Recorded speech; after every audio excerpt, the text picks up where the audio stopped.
Gemara yesterday about what Masriyan means. And the truth is, I did want to touch on an earlier Gemara. The earlier Gemara right before that, we were translating what the word Rishon and Acharon means. Rishonis and Acharonis. So it says that there were three brises, and we were talking about pregnant and nursing women. Which of these three groups of fasts do they need to fast? And the way we learned the Gemara, which is Rashi's way, the common understanding of the Rishonim, is that they end up fasting only on the middle set of fasts. That was the conclusion of the Gemara. And we reconciled all the contradictions of the brises that whenever it said the first and it said the last, sometimes the first could mean the first relative to the third. It could mean the second. It could mean the first could mean the second relative to the third, or the last could mean the second relative to the first. So Acharon and Rishon is not necessarily always the first of the first and the last of the last. It could be the first of the second half or the last of the first half. You could have Rishon and Acharon, the first and the last. It could be relative. That's not necessarily a word of its own, but it's relative to what we're talking about. So I wanted to mention two things. One is the Vilna Gaon has a very beautiful insight where they bring a pasuk from Chagai, where it says in that pasuk, it says, "Great will be this house, the last house, Acharon, more than the Rishon, more than the first house." And it's referring to the Beis Hamikdash, and it uses the word Acharon. And it's referring to the second Beis Hamikdash is greater than the first Beis Hamikdash, and it calls it the last Beis Hamikdash. So it said that someone, a heretic, came to the Vilna Gaon and told him, "You see, there's no third Beis Hamikdash, because the pasuk says calls the second Beis Hamikdash, it calls it Acharon. This is the last Beis Hamikdash. The last Beis Hamikdash is much greater than the first one, and that's referring to the second Beis Hamikdash. So you see, Chas v'shalom, that there's no third Beis Hamikdash. That was his claim. So our Gemara actually is really a proof that that's wrong. That Acharon doesn't necessarily always mean the last. But the Vilna Gaon, he brought another source. He brought a pasuk in our Parsha Shmos, where it says over there about the three types of miracles, the three miracles that Moshe was supposed to present to the Zakanim, to the elders, and about his hand becoming leprous, the staff, the stick turned into a snake, his hand turned into it became stuck it in his bosom, and he pulled it out. It was leprosy on it, and that was the second miracle. And then the verses say over there that if they don't believe the first miracle, then they'll believe the last miracle. And then it says, and if they don't believe the last miracle, then you'll take water from the Nile and throw it on the floor and turn to blood. So these are the three miracles that Moshe was going to do for the people. So what do we see there? It uses the word Acharon, and it's referring to the second miracle, and it calls it the last miracle, even though Hashem then says, and if they don't listen to that one, I'll give you another miracle, which basically means that Acharon, the last, doesn't always mean the last. It could mean the second to the first is called the last. Yes, Mordechai.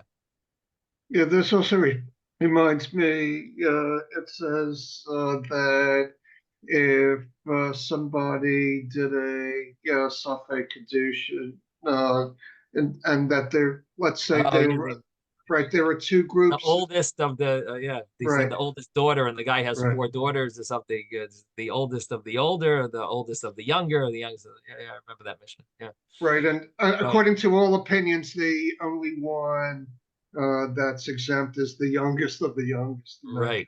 It could. Right. Exactly. Yeah. Yes, Ben. Yeah. Yeah. In about the Beit HaMikdash and about Moses' thing that he did, there's no question which one is the first and the last. It just tells you that was the last that he did. And that now we're going to give you another one if you want it or if you need it. The same thing with the Beit HaMikdash. That's the last we had. Again, that's the way we're explaining last. That's the way that everything is relative. That's the way I understand it when they say it. Right, but not necessarily would you always assume that. Sometimes when someone says this is the last, he means it, But anyway, so the point is that the pasuk says about the miracles. So it uses the blood, and that's really after it already calls the second miracle the last miracle, where Moshe's hand becomes stricken with leprosy, which is called the last miracle. Then comes another miracle of blood, even though he already called that miracle the last miracle with the hand. The water turning to blood is a third miracle afterwards. So then there's a pasuk in Parshas Bay where it says that the blood will be an ois al habatim, on the houses. So the Vilna Gaon says, you know what that means? That the blood will be a sign on the houses, in addition to the blood touching the blood to the doorposts, to the lintel, but it's also going to be a sign. The fact that there was a miracle, the third miracle of the blood, which proves that acharein doesn't always mean acharein, doesn't always mean last of the last. So the blood is a sign for the Beis Hamikdash, for the Batim, meaning the Beis Hamikdash, that it shows that even that the second Beis Hamikdash is not the last one. It's a sign on the Batim that there's still going to be a third Beis Hamikdash. So in other words, the pasuk that tells you that the blood is a sign, it's just a beautiful vart. That the fact that we have the blood in this week's parsha is a sign that the word acharein doesn't mean acharein. That's a sign on the batim, as it says in Parshas Bay, that it's a sign. The blood is a sign on the batim. The blood of our parsha, the miracle of the blood of our parsha, is a sign on the Beis Hamikdash, that it doesn't mean that the second Beis Hamikdash is the acharein, but really there's going to be a third Beis Hamikdash. So just a little, a nice insight. And another point that I wanted to mention about that Gemara is that the Rambam, interestingly, learns the Gemara differently. And the Gemara had said, the way we concluded was that the nursing and pregnant women, they only fast the middle set. Guess what the Rambam says? The Rambam says they only fast the last. They fast the last 7 fasts. They don't fast the middle, and they don't fast the first. So how did he learn our Gemara? So the commentaries explain, at least one of the ways he understood it, he learned our Gemara, was Nekoit Emtziisa B'Yadach, was that Rav Ashi was paskening like the middle brisa. Not that the middle brisa explains everything, but that the middle brisa is the halacha. And the middle brisa says that they fast on the last, but not on the first. That means that they fast on the last 7 and not on the first 3 or the middle 3. So that's how the Rambam learned the Gemara, that it actually is paskening, that like the middle brisa, not like not that the middle is able to reconcile all the others. So that's just a little insight there. Now, someone, and I don't remember who, had asked a question a while back, and that was, how do we say Anenu Hashem Anenu B'Yom Tzom Ta'anisenu? How do you say Anenu on a private fast? And you say Anenu in the plural, and you say B'Yom Tzom Ta'anisenu on the day of our tzom, of the fast of our fasting. When it's only a private fast, how do you say Anenu? I don't know. Was it you, Ben, or Ezra? I think not me. So one of you asked about the nusach doesn't seem to fit. It sounds plural, and we're talking about Anenu on a private fast, and that seems surprising that you're going to call it our fast And in Siman Taf Kuf Samech Aleph, which is 561. So it says over here,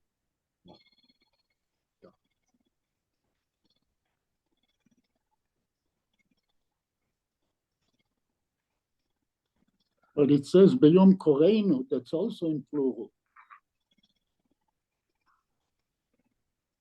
I think it's Tavkov Samach Base. I'm sorry, Tavkov Samach Base. So the individual says Anenu, and even though he is he's an individual, and the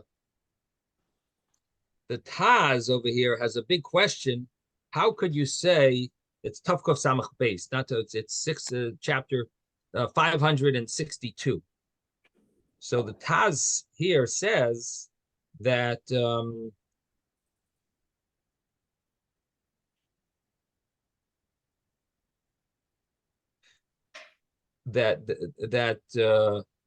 he says, how could you say Anenu, that an individual says Anenu? How could you say B'yom Tzom Tanisenu if it's not a Taanis, if it's not a public fast? And he goes through that it seems very surprising that you would say such a thing. And the Ramah seems to bring it as an automatic that you say Anenu. And the question is, l'chayra doesn't fit with the plural wording over here. And the source that the Ramah brings it from is actually, the source of it is a Rashba, and the Rashba had a different nusach. He had a different wording to it, and in his wording it says on this fast, not on our fast. It doesn't say like a plural. So for that, he says, that works. An individual can say it, but for a regular person to say the nusach that we use, the version that we use, it sounds like a lie that you're saying on our fast day when it's not. Now, the fact is that the minhag is to say it, and we say Anenu if someone accepts on themselves a private fast. The minhag is to say it. Why exactly that works? How do you say it if it's not? It is surprising. How do you say it's our fast day if it's not really a community fast?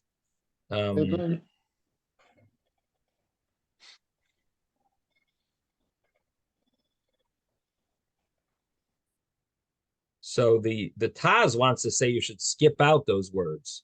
If you skip out those words, same tiny seno, that seems to be the right thing to do, the Taz says. But the minhag seems to be to say it, and that's what people do. That people don't really change it. Yes, Ben. I wanted to say the Ta'anit is a day that you have to do it, right? That's the day you're going to ask God for rain. So you're not going to be the only single person saying it. It's hopefully much of the nation is going to say it. So you're talking about on a fast day for rain, right? I'm talking about a person makes their own personal fast. Oh, I see. Individual. For his own reason. Yeah. Now the one of the commentaries over here wants to say a little like you, like probably someone else in the world is also fasting. Yeah. There must be someone else in the world that's also fasting. Among the millions of people, there would be. But also, we when we pray together, we say Anenu b'yom koreinu. So it's also in plural, and you are a single person doing it, right? I think there's a difference when you say a verse in the Torah is one thing. You're talking, you're saying verses from the Torah. But when you're putting in a request like the Anenu prayer, it's like a personal request. So it's almost like you're saying, so whenever you say it, it's a personal request. Yeah, but when you say it, if the wording is more in a plural, then it fits for a community fast, but it doesn't fit for an individual fast. That wording, again, if you're just reciting a pasuk that you're saying, you're saying a pasuk, Yan Hashem b'yem tzara. Let's say you're reciting Tehillim. So you're going to tell me, what do you mean? You're lying, because you said Hashem should answer me in this day of suffering, and I'm not suffering now. So how could I say Yan Hashem b'yem tzara? The answer is that I'm reviewing a pasuk that David HaMelech said, and I'm studying it. I'm saying it. I'm reciting some words of Torah. No problem. But what about if I tell Hashem, please help me this terrible suffering, and it's not true? You know what I mean? Like that wouldn't be right. You want to say a pasuk of Tehillim, no problem. You want to make a prayer and ask Hashem to, save me on this day of forgive me for for this forgive me for my sins, and on this day of our fast day, the community fast. It's not a community fast day. You don't say, you wouldn't say that. So on this is where the discussion is over here. So should you change around the nusach, or do we just keep the same nusach that we always say? And it seems that the custom is people just say the same nusach, they say the same version, even though it's not exactly the perfect grammar. In other words, it doesn't really it doesn't really imply the exact wording that it should. But for whatever reason it is, that's the minhag, is that we basically say it.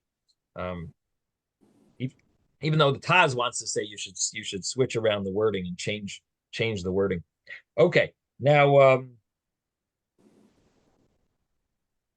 that gets us covered for for those few little insights of the previous Gemaras. Then our Gemara was talking about the Masriyan, and we had this machlokes of what does Masriyan really mean?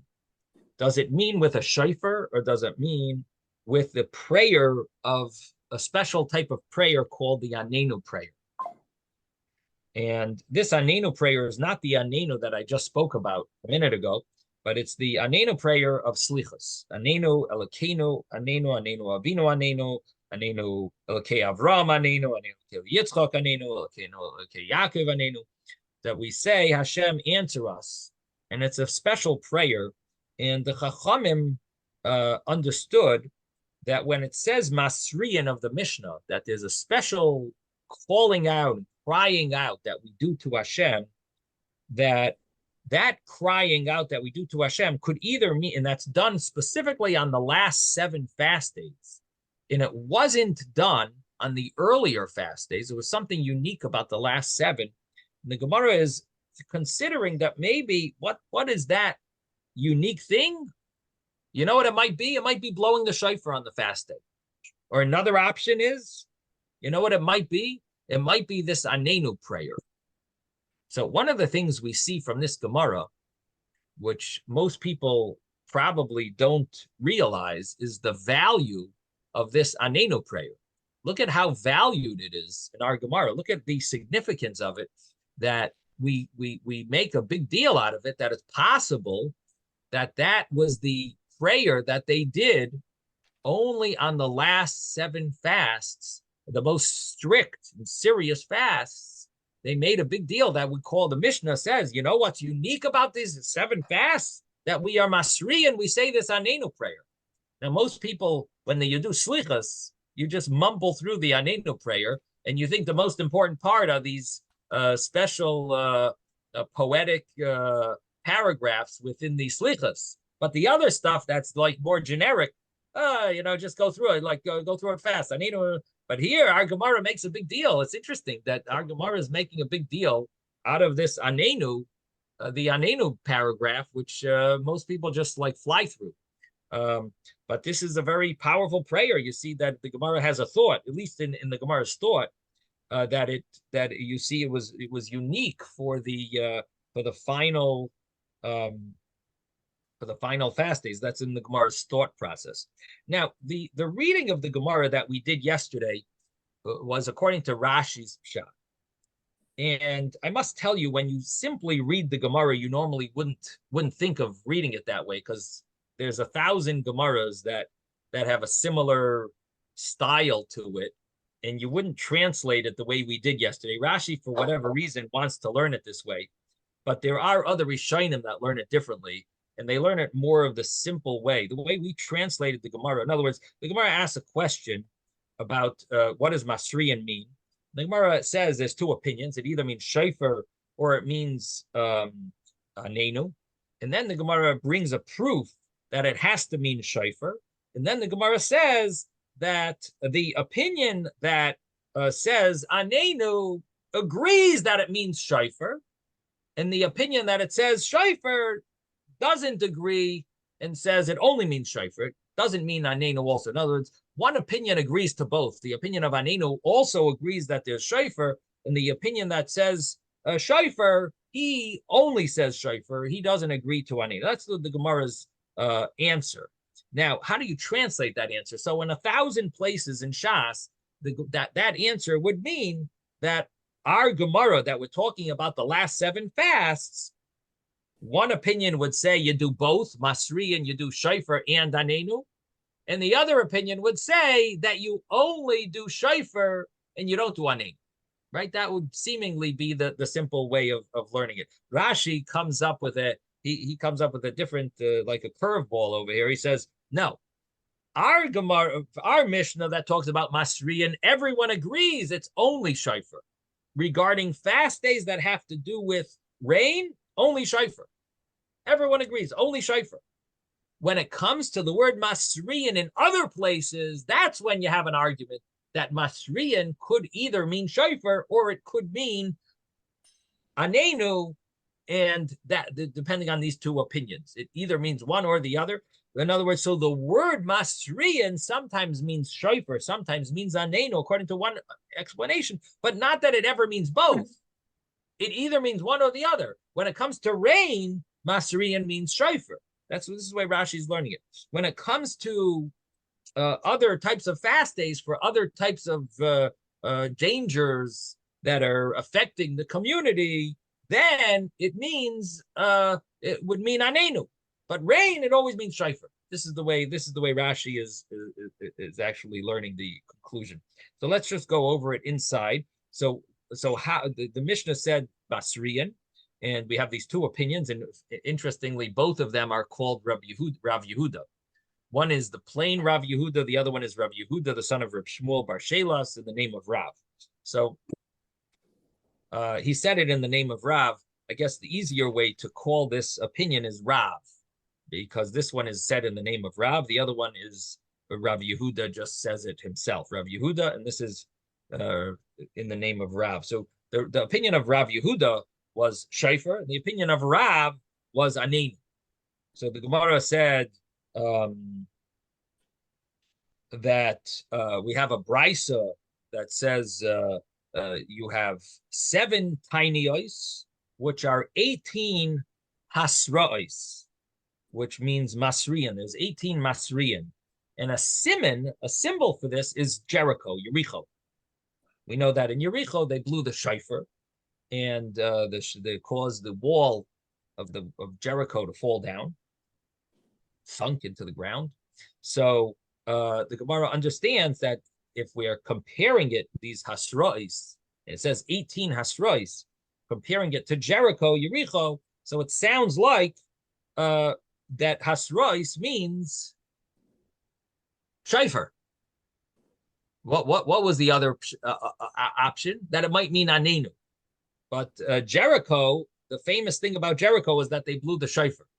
So it must mean here shayfer. And we're talking about the 7 fasts that have to do with the rain.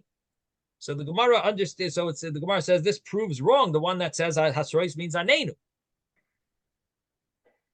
The Gemara answers that it doesn't prove it wrong. When it comes to the rain fasts, you do the shayfer. But when the other fast, it could mean anenu. So here we're talking about a rain fast. It says similar to Jericho, they blew the shayfer. So these fasts, it for sure means shayfer. in other places where it says Hasrois, Masriyan could mean maybe Anenu, this prayer, this special prayer. Now, let me just ask you a question. This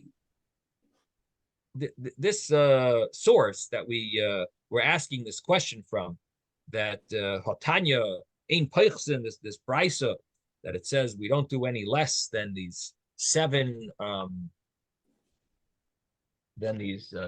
fasts. We don't do anything less than Ein Peichsin, from the 7 fasts for the community that have 18 hasrois. So what does that mean, that there's 18 hasrois? So if it means shofar, so we could explain that it means they blew 18 blasts. Maybe for the extra 6 brachos, they would blow a tekiah, true tekiah for each. So the 6 times 3 is 18. Fine. If it means anenu, how did they do 18 anenus? How would they do? They daven Shemona Esrei 18 times?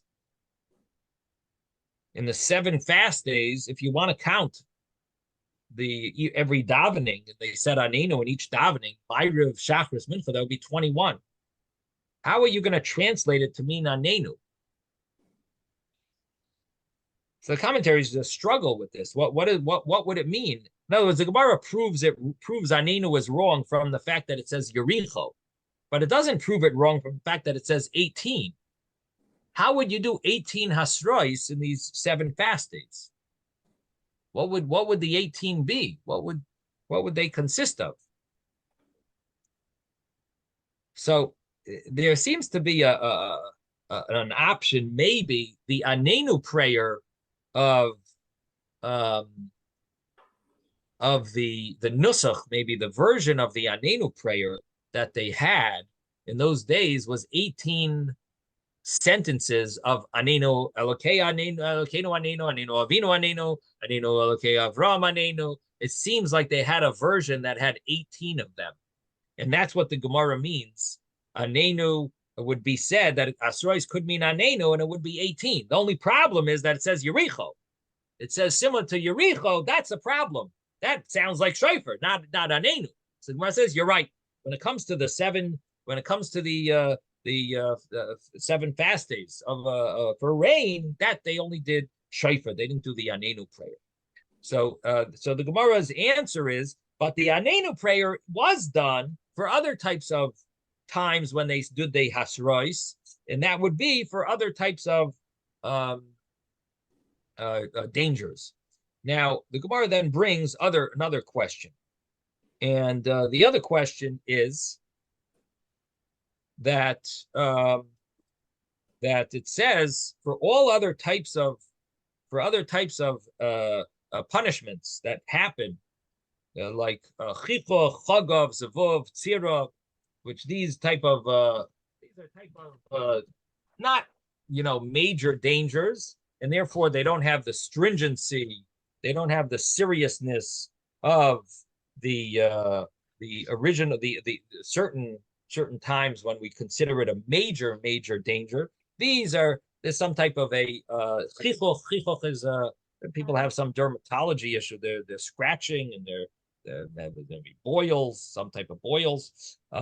Then there's flies, tsira, wasps, yatushim, mosquitoes, shiloch nachashim akravim, snakes and scorpions. But it seems that what we're referring to is that they are snakes and scorpions that are not fatal. They don't kill. They only bite and cause damage.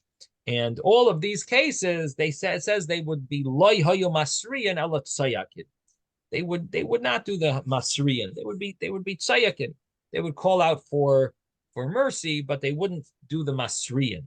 So the Gemara understands that if they call out, but they don't do masriyan, probably masriyan means a shofar, and calling out means some type of prayer.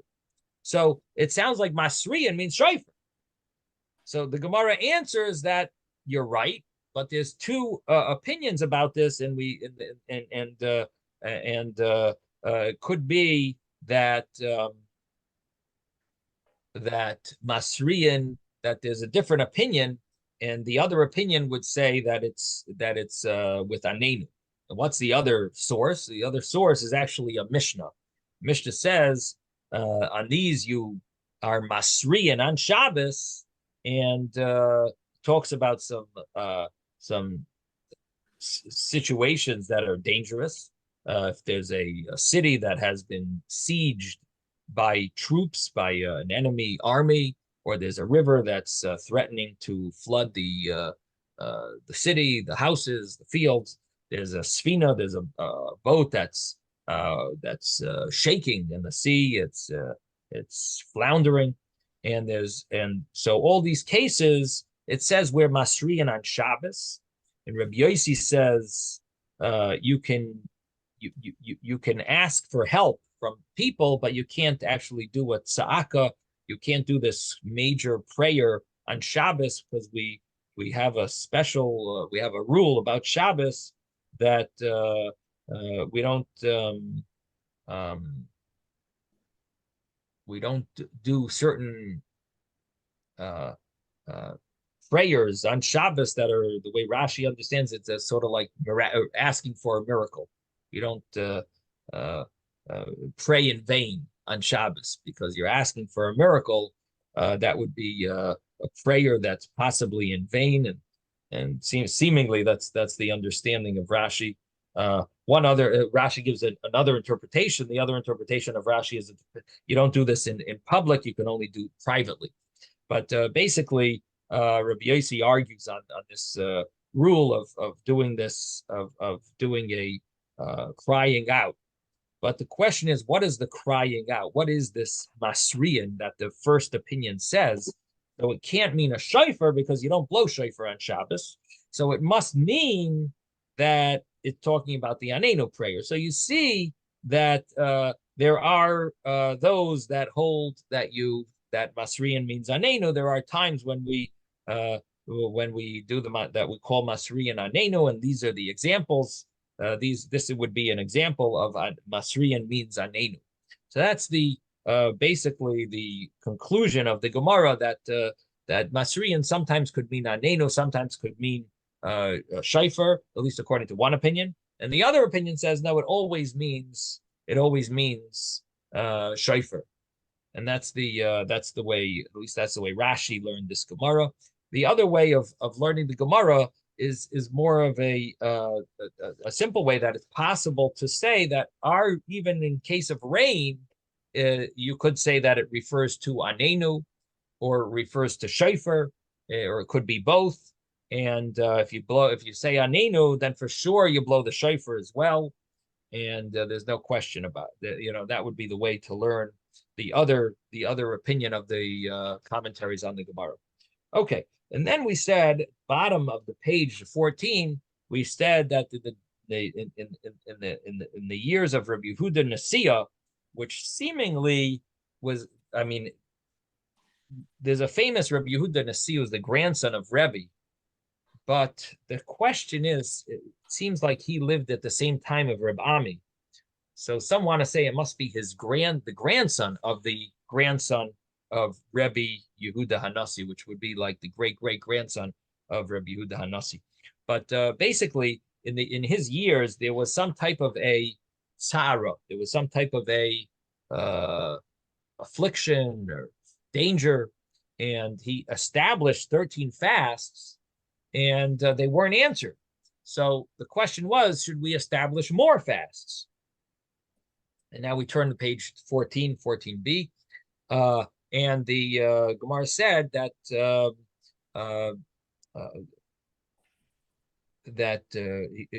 Rabbi Ami told him, you shouldn't really burden the community too much. So Rabbi Abba, the son of Rabbi Chia bar Abba, said that Rabbi Ami said don't do any more fasts, don't decree any more fasts. Legarmehu da'avid.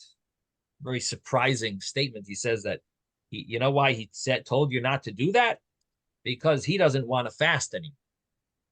That's why he told you to do that. There is another way of learning it, which would mean he was paskening the way that's his opinion, that you don't do more. Rashi learns it is that he didn't want to fast anymore. sounds like a more personal thing, like he mixed his personal. It sounds very surprising. People, all the commentaries ask, what does Rashi mean to translate it this way? That it means Garmehu David, that he gave a psak just because for him it wasn't so good. Some say he was not so well. So, but the way Rashi seems to say it, he didn't want to fast anymore. It sounds like it was his own personal interest. But anyway, however you learn it, this is the story that Reb Ami said, don't do anymore. It's too much for the community. And Reb Abba explained this the statement of Reb Ami that it was legarmei. It was maybe for himself or his own interest. But anyway, then the Gemara says, but Reb Chia bar Abba in the name of Reb Yochanan says that for rain you only do 13, but for other types of punishments or dangers, they fast until you get answered. And we even have a brisa that way. Brisa says the same thing, that the 7 fasts, they limit it to these final 7 fasts. That's only for rain, but for other types of situations that like punishments that the Jewish people are going through, then you continue fasting. You fast more. So the Gemara wants to say that seems to prove Reb Ami wrong. Reb Ami was not dealing with a rain fast. He was dealing with another type of danger. And he told Rabbi Yehuda that this Rabbi Yehuda Nasiya, he told him that don't do any more than 13. It's too much for the community. So it sounds like he paskin that way, that even not for rain, you also don't do more than 13. And it seems like they were proving him wrong. So the Gemara says that Reb Ami could answer you that there's an argument among the Tanoim. What's this argument? The argument was that why don't you do more than 13? We know when it talks about rain, you limit it to 13. And what is the reason for it? So we don't want rain after that. What is that? We don't want. Well, there's we don't 2 need reasons. rain after that. That's one. That's the second opinion. Now, according to that reason, the second opinion that Ben just said, that we don't want rain after that. If we miss rain, then just forget about it. Don't fast anymore, because we don't want rain after that. It's not going to be any benefit to the people. It's going to ruin whatever we have growing. So that, according to that reason, it would only apply to rain.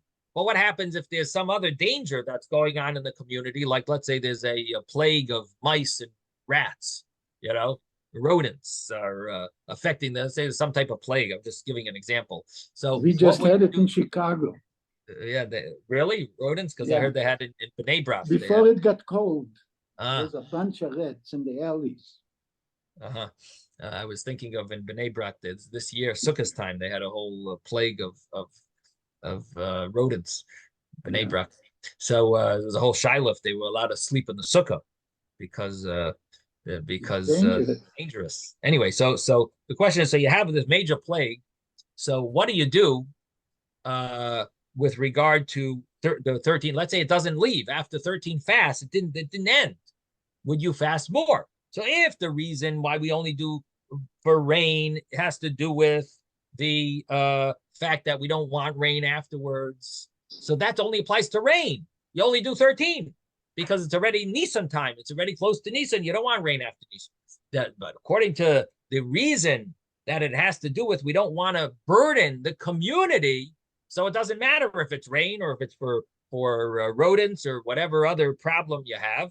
That would be it. You don't burden the community, and that would you would do your 13. You can't make the community fast more. Now individuals could fast more and pray more, but we don't burden the community to do more. So that would be dependent on these two reasons. So Reb Ami, who said that even for other purposes, when you have fast days that have other purposes to them, not rain, but it's a different type of plague, is affecting the community. So even for those, he says we limit it to 13, because Reb Ami must have held that the reason you don't do more than 13 is because you can't burden the community too much. But the other opinion, the common view in Reb Yochanan, in the Kebar Abba, in the name of Reb Yochanan, in the Brisa, these all held that the reason for 13 had to do specifically with rain, that we don't want more than, we don't want you to continue asking for rain because rain is not really beneficial afterwards. And maybe it's even not good. So therefore, we don't ask the community to fast for rain. But that would mean that when there's other purposes of fasting, not rain, but other dangers, then you would continue to fast, because those would help if we stopped, if we got rid of, if we removed the plague. Okay, so now we're going to do the next Gemara. That was yesterday's Gemara, and now we're up to the people of Nineveh. Oh, this is a Jonas' friends. This is about Nineveh. Yes, the people of Nineveh, which we've heard about, the city of Nineveh, the city of Nineveh. That was a big city. It was called. So, and we also we spoke about this discussion a little, and here is the Gemara about it. Okay, so we're on page 14b. Let me tell you where we are. 14b. 14b1. The second wide line. So it's about maybe 15, 17 lines from the top, maybe 15, 17 lines from the top of the page. Second wide line, if you 14b, you dial it up at base. And if you have the art scroll, 14b1. Thank you, Ben. With the second column, 14b1 of the first paragraph on the second column. Sholchule b'nei Ninveh l'Rebbe. The people of Nineveh sent a question to Rebbe. And what was their question? Kegoinanan, people like us. Da'afilu betkufas Tammuz. Be'inon mitra. Even in the Tammuz season, even in the summer, we need rain. Hechi navid. How should we act? How should we pray? Do we pray like individuals who need rain? So they, in their Shemea Tefillah, they put in a request for rain? Oy kerabim daminon, or are we like a community? I mean, we are in a big city, you know, we need rain, and we're like a rabbim. Let's add the prayer for rain like the rest of the world adds it in the winter. We need it in the summer. Let's include it in the summer as well. They want to add the prayer for rain, which is part of the Shemona Esrei regular place. Let's add the prayer for rain, just like the other people do it in the winter, and we do it in the winter as well. Seemingly that they weren't asking to not do it. So seemingly the people of Nineveh also needed rain in the winter, but they need rain in the summer as well. They want to also include the prayer for rain in the summer. It's called V'sein talu matar levracha, that they ask Hashem to give us tal and matar for blessing. So they asked him, should they put in V'sein talu matar levracha where you're supposed to say it, or do you slip it into the generic prayer for may Hashem listen to our prayers, Shemea Tefillah. Now, I should mention to you, there's a famous question. What do you do if you're not sure if you're supposed to say the same talu matar levracha? In other words, let's say you don't know the exact calculation of December 4th, December 5th, and maybe somewhere around there. So what do you do if you're in the middle of Shemona Esrei and you don't know if you're supposed to say the same talu matar? If you say it and you're really not supposed to, you'll need to repeat Shemona Esrei. And if you don't say it and you're supposed to, you'll also need to repeat Shemona Esrei. So what should someone do if they're not sure? So it's brought down that they could say it in the Shemea Tefillah. In the blessing of Shemea Tefillah, this is a good loophole, so to speak, a good option. If a person isn't sure, they could add a request that Hashem, please give us rain in the Shemea Tefillah bracha. And if they're supposed to say it, so they fulfill the Shemona Esrei, because they at least added it in the Shemea Tefillah. They should have said it maybe in Baruch Aleinu, where it's supposed to be, but they added in Shemea Tefillah. They were Yitzchok. Let's say they're not supposed to say the same talu matar, please give us rain, and they added it in Shemea Tefillah. It doesn't ruin your davening, because you asked for it in your personal prayer, but your regular Shemona Esrei prayer did not have the request of the winter request of asking for rain. You said the same bracha, And here, and when you speak about your personal requests, you put in a request for rain, which you don't really need, but you ask for whatever. You put in like a false personal request or something, Yeah. But so the thing is that you're still Yaitse, you're Shemana Esrei. Yes, Ezra. Okay, so I guess this is a unique case to these Fardim, Eidot HaMizrach, because there is a difference in Nusach in the the Ashkenazim normally say Baruch Aleinu, and they change. Right. They say Ten Barachim, Ten Talamata. But for the Sfardim, it's a very different Nusach. Baruchenu is for the summer. When we say Baruch Aleinu, and it's a very long Nusach. So when you say in Shomea Tefillah, do you normally just say V'ten Talamata and that's it? Or in our case, do we say the entire long paragraph that goes? Yeah, my understanding is you just say V'sein Talamata Levracha. Now, if you want to do your whole paragraph, you could, because Shemea Tefillah is a free-for-all. You're welcome to add in any personal prayer, but we don't add our whole paragraph of the same. It would seemingly, since Shemet Tefillah is supposed to be like a personal request, so I don't know what the version, I don't know, you know what I mean? I don't know what the wording is in the Sephardic version of the winter prayer, but if it's communal based, maybe it's better not to. I would think, I mean, the simple thing is you just say V'sein Talamata Levracha. That would be the simple thing to add in. And that's the common understanding of Shulchan Aruch. I'm just thinking if there's any you have a whole different version over there, maybe there's more requests that, but from Shulchan Aruch, it would seem that the simple thing is you just add the same Talmud. Do you want me to read it to you? Yeah, read it. Yeah.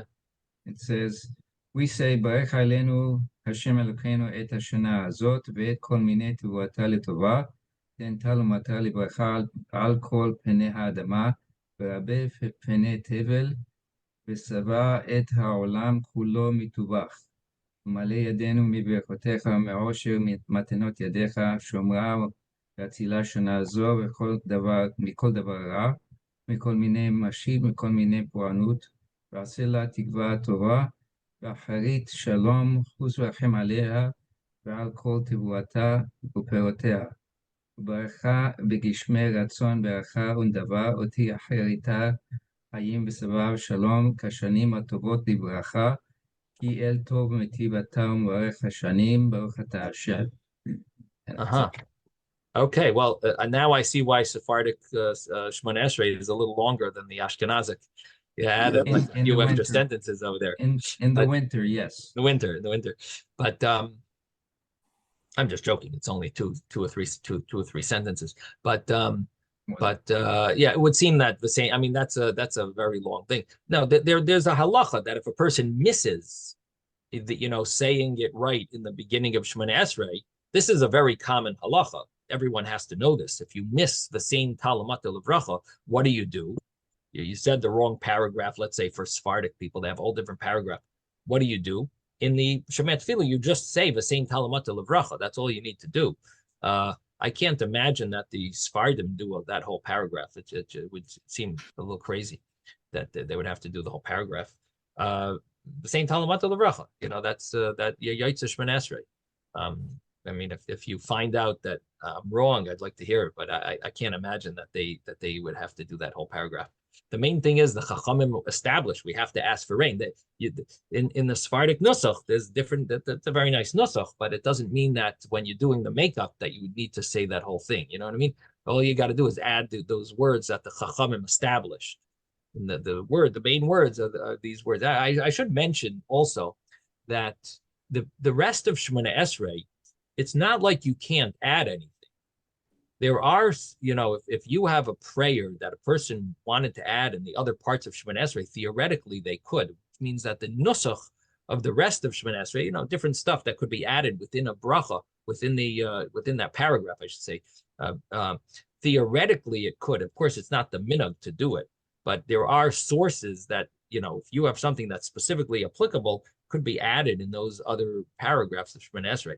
And so my point is that the other paragraphs of Shemon Esrei have, might have different, it could be a different nusach from the, because of that, because there's some leeway as to the actual wording, and person is allowed to add something to do with Cheinin Hadas, they could add in the bracha of Cheinin Hadas.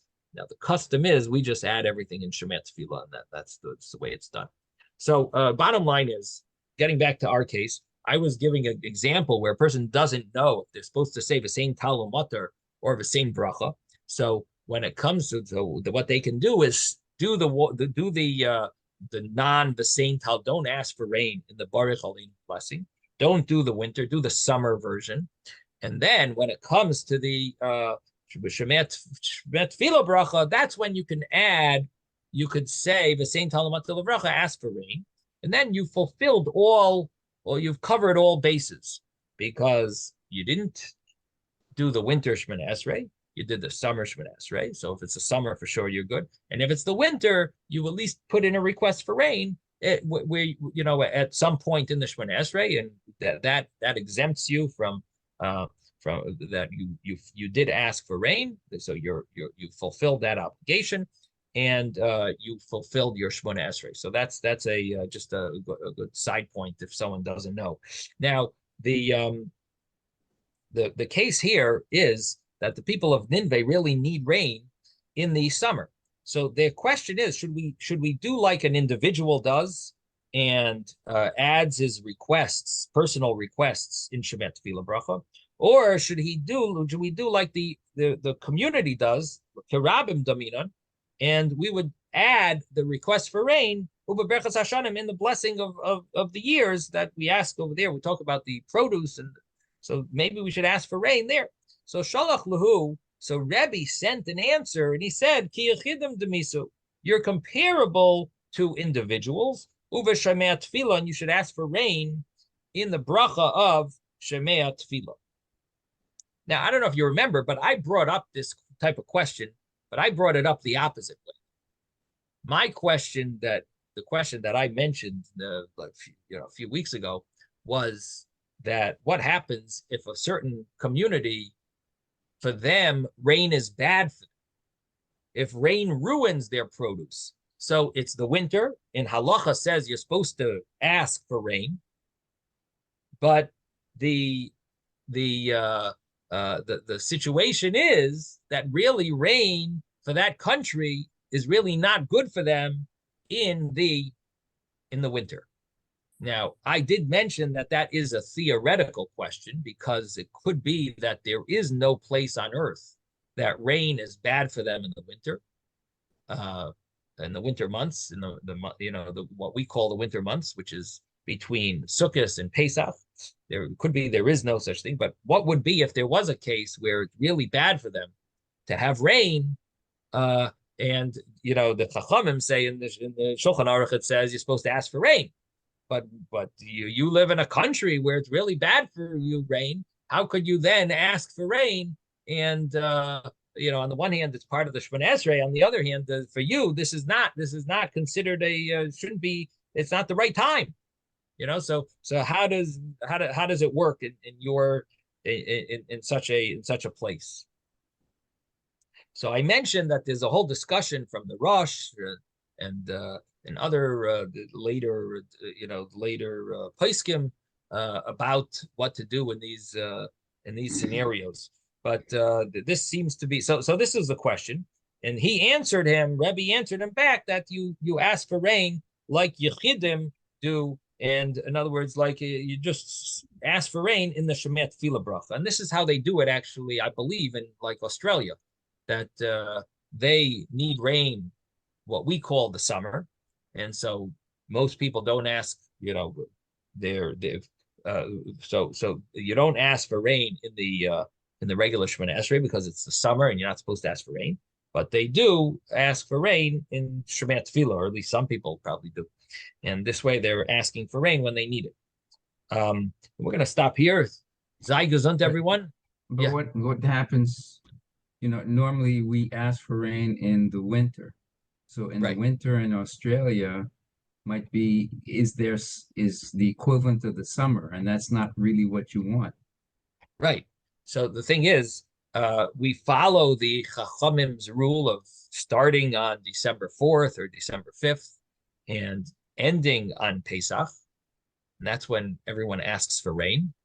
And in the summer, when they also need rain, they can include it in their Shema Tefillah bracha, just like the people of Nineveh did. I understand that part, but you also don't want to have the rain there in the wrong season. So that was so you're saying l'chayra, that was my question of the Right. So what do you about do when you're saying so that my we should point say, is, yeah, with regard to my question, I said it's very theoretical because all of these countries supposedly they need rain both.